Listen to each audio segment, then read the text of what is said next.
अस्सलाम वालेकुम dear students. आज मैं आप लोगों को क्वाड्रेटिक इक्वेशन जो 11 मैथ का चैप्टर है उसके शॉर्ट ट्रिक्स बताऊंगा। ये पार्ट 1 है। इसके बाद पार्ट 2 के अंदर मैं आप लोगों को सेकंड हाफ के क्वाड्रेटिक इक्वेशन के शॉर्ट ट्रिक्स बताऊंगा। अगर आप लोग इस चैनल पे न्यू हैं तो इसको सब्सक्राइब कर लें, बेल नोटिफिकेशन ऑन कर लें ताकि जितनी भी लेटेस्ट एजुकेशनल अपडेट्स हैं वो सबसे पहले आप लोगों को मिलती रहें।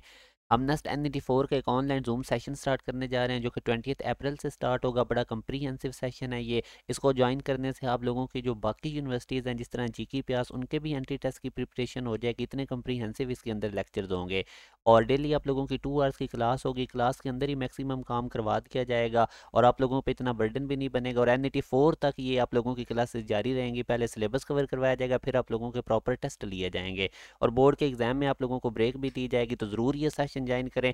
इसके अंदर आप लोगों को बहुत ज़्यादा फ़ायदा होने वाला है और घर बैठे आप लोगों की प्रिपरेशन हो जाएगी। अब नेक्स्ट मैं आप लोगों के साथ ये स्टार्ट करता हूँ क्वेश्चन। चैप्टर नंबर 4 के हम क्वेश्चंस करते हैं। ये बेसिकली हमारे पास एक रेसिप्रोकल इक्वेशन है जिसमें आप x को 1/x से रिप्लेस करें तो इक्वेशन में कोई फ़र्क नहीं पड़ता। तो इस तरह के क्वेश्चन को कैसे डील करना होता है याद रखें।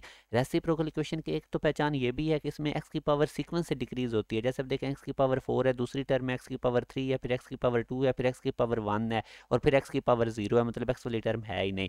तो इस तरह रेसिप्रोकल इक्वेशन में से क्वेश्चन आ सकता है। जैसे अब ये देखें एंड वाली टर्म अननोन है कि या इसकी वैल्यू पूछ रहा है। रेसिप्रोकल इक्वेशन में याद रखें कॉन्स्ट इक्विडिस्टेंस कांस्टेंट सेम होते हैं। जैसे ये देखें पहली टर्म का जो कांस्टेंट है और जो लास्ट टर्म का कांस्टेंट है ये सेम होगा। सेकंड टर्म का जो कांस्टेंट है वो लास्ट टर्म के कांस्टेंट की वैल्यू के साथ इक्वल होगा। इस ये होती है बेसिकली रेसिप्रोकल इक्वेशन में प्रॉपर्टी अपने याद रखनी है। तो अब आप देख सकते हैं कि फर्स्ट टर्म में जो एक्स की पावर 4 वेरिएबल का जो कोफिशिएंट है वो 2 है और ये इक्वल होगा लास्ट टर्म के कोफिशिएंट के, मतलब कि एक ही अब हमारे पास वैल्यू 2 आ जाएगी। तो यूं अगर हम देखें तो हमारे पास डेल्टा ऑप्शन है और ये इसकी स्टैंडर्ड फॉर्म है रेसिप्रोकल इक्वेशन की। अब इस क्वेश्चन को, इस तरह के क्वेश्चन को कैसे डील करना होता है, आप लोग इस पे बैक सॉल्व टेक्निक लगाते हैं और भी शॉर्टकट होता है। आप डिनोमिनेटर में देखें जैसे x की पावर x+1 है तो मैं x की जगह पे -1 नहीं पुट कर सकता। अगर मैं x की जगह पे -1 पुट करूंगा तो ये अनडिफाइन हो जाएगा। इसी तरह दूसरी टर्म में x की जगह पे मैं -2 नहीं पुट कर सकता। अगर -2 पुट करूंगा तो ये टर्म अनडिफाइन हो जाएगी। और इसी तरह अगर मैं ये जो तीसरी टर्म है इसमें डिनोमिनेटर में x की जगह -5 नहीं पुट कर सकता वरना ये अनडिफाइन हो जाएगा। तो अब ये देख लें पहले ऑप्शन में -1, दूसरे ऑप्शन में -2, तीसरे ऑप्शन में -5 आ रहा है तो ये तो हम पुट ही नहीं कर सकते। तो यूँ इसका डेल्टा ऑप्शन है। तो ये शॉर्टकट भी आपने याद रखना है। उसके बाद याद रखें जब भी आपसे सम ऑफ क्यूब रूट्स पूछा जाए जिस नंबर का भी, वो तो डायरेक्टली 0 पे आपने टिक कर देना है। ये ट्रिक याद रखें।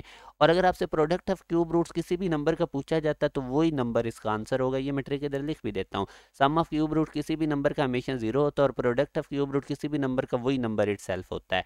उसके बाद अगर ओमेगा की कंसेक्टिव 3 पावर, ओमेगा की अगर कंसेक्टिव 3 पावर का सम 0 होता है ये भी याद रखें। जैसे अब ये क्वेश्चन देखें ओमेगा की पावर 19, 20, 21 इनका सम 0 होगा। बेशक माइनस में भी पावर हो तो उनका भी सम 0 होगा।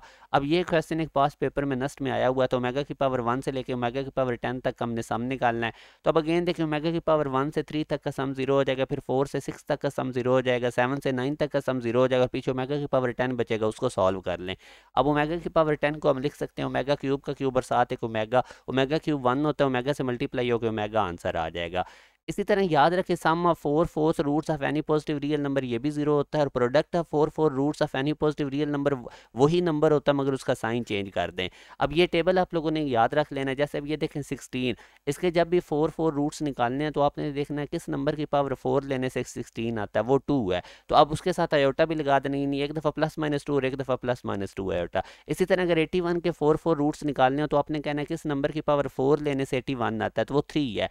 तो आप लोगों ने +-3 और +-3 ये हटाइए, इसके 4 रूट्स आएंगे। तो इस तरह आप लोगों ने 4 रूट्स, और ये जिनके ज़्यादातर नस्ट या यूनिवर्सिटी टेस्ट में पूछे जाते रहे हैं वो मैंने नंबर लिख दिए हैं, जिस तरह 625, 256, 81, 16 इनके ज़्यादातर पूछे जाते हैं। और अगर यही आप लोगों से 4 रूट्स के सम पूछ रहा है तो आप लोगों ने उसका स्ट्रेट वे आंसर 0 कर देना है। और अगर आप लोगों से 4 रूट्स की प्रोडक्ट पूछ रहा है, प्रोडक्ट ऑफ 4 रूट्स पूछ रहा है तो वही नंबर होगा, सिर्फ उसका साइन चेंज कर दें। जैसे 16 की प्रोडक्ट ऑफ 4 रूट्स -16 हो जाएगी, 81 की -81।